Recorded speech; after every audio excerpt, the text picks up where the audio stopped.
Bonjour fidèles téléspectateurs et bienvenue à C13h.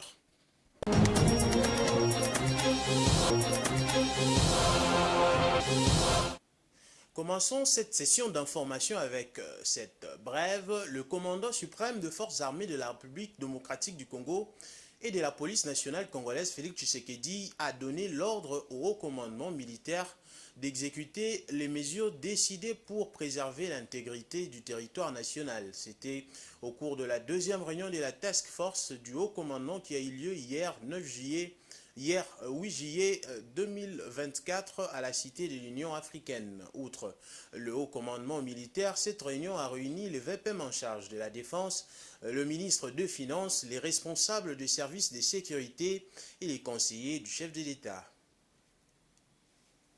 Nous révérons le Rwanda uniquement à Luanda, a dit la ministre d'État, ministre des Affaires étrangères Thérèse Kayikwamba, répondant à une question sur la polémique autour de la rencontre entre la République démocratique du Congo et le Rwanda à Zanzibar le week-end dernier. La ministre a tenu à faire une mise au point de cette rencontre entre les deux pays.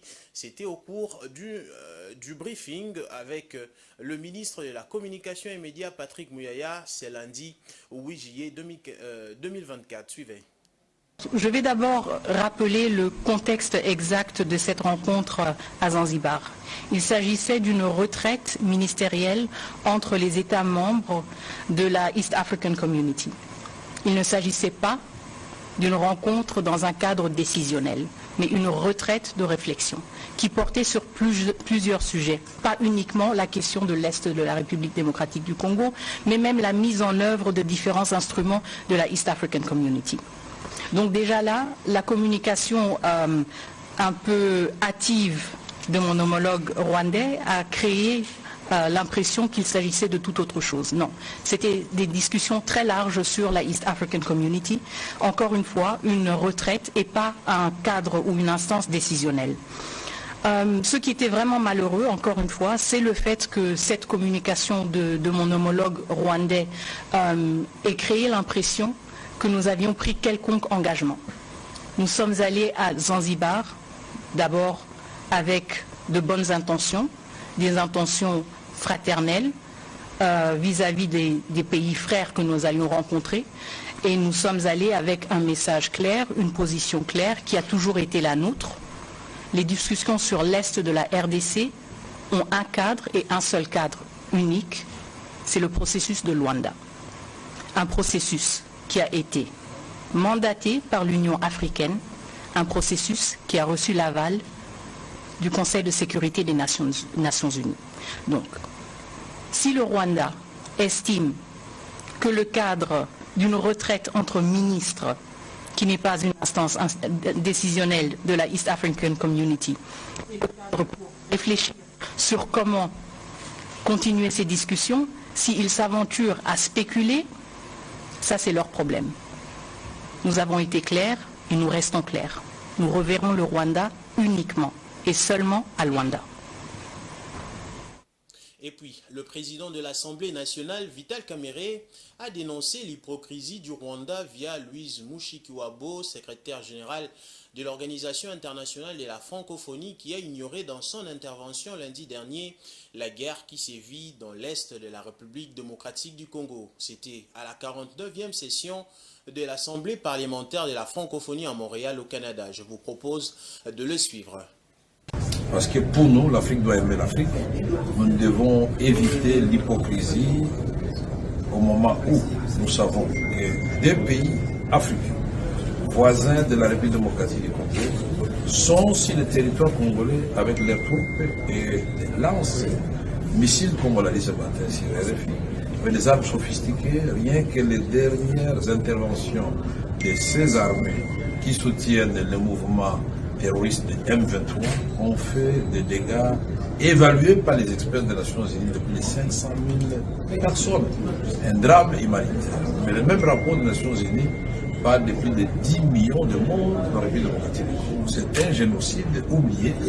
Et nous, en tant qu'élus du peuple, dans le cadre de la diplomatie parlementaire, nous avons l'obligation de dire haut et fort notre désapprobation face à ce silence assourdissant de la communauté internationale. Nous engageons l'OIF à travers l'Assemblée parlementaire de la francophonie, hausser le ton et de pousser les pays qui ont une certaine influence sur les agressions de la République démocratique du Congo à prendre non seulement des mesures coercitives contre ces deux pays, mais des sanctions, et de vraies sanctions. Et nous sommes dans la République démocratique du Congo, nous n'avons jamais traversé la frontière ou les frontières communes avec l'Ouganda et le Rwanda, parce que le président de la République, dès son avènement au pouvoir, a prôné la paix et il voit l'Afrique qui est en train de s'élever et marcher et avec comme épicentre la République démocratique du Congo. J'allais dire la locomotive. C'est cela le message de la République démocratique du Congo. Il n'est jamais trop tard pour bien faire. Aujourd'hui, nous protestons de la manière la plus énergique, de voir que Madame la secrétaire générale de l'Organisation internationale de la francophonie a parlé des conflits dans le monde en énumérant les pays. Je préfère croire que c'est un oubli plutôt qu'une façon subtile de ne pas citer la présence des troupes rwandaises sur le territoire congolais ou les troupes ougandaises. Mais nous allons, croyez-nous,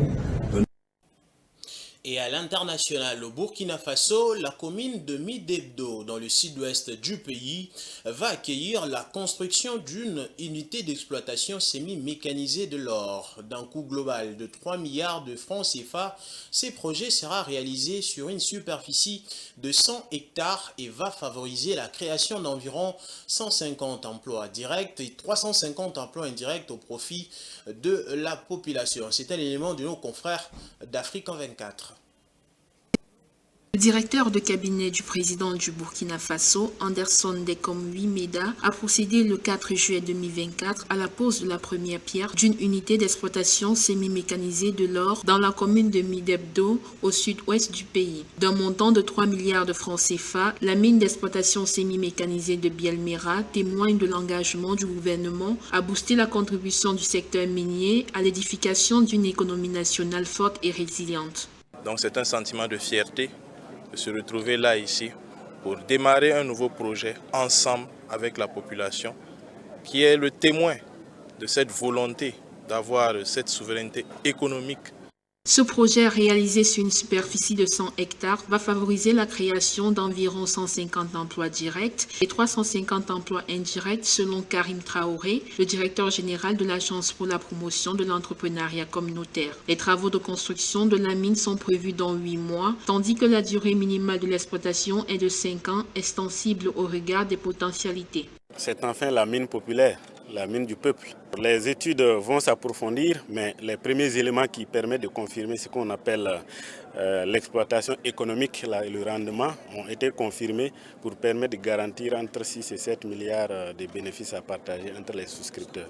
Avec une production d'environ 96,2 tonnes d'or en fin 2022, d'après des données officielles, le Burkina Faso a été classé 3e au rang africain derrière le Ghana et le Mali et à la 12e place à l'échelle mondiale.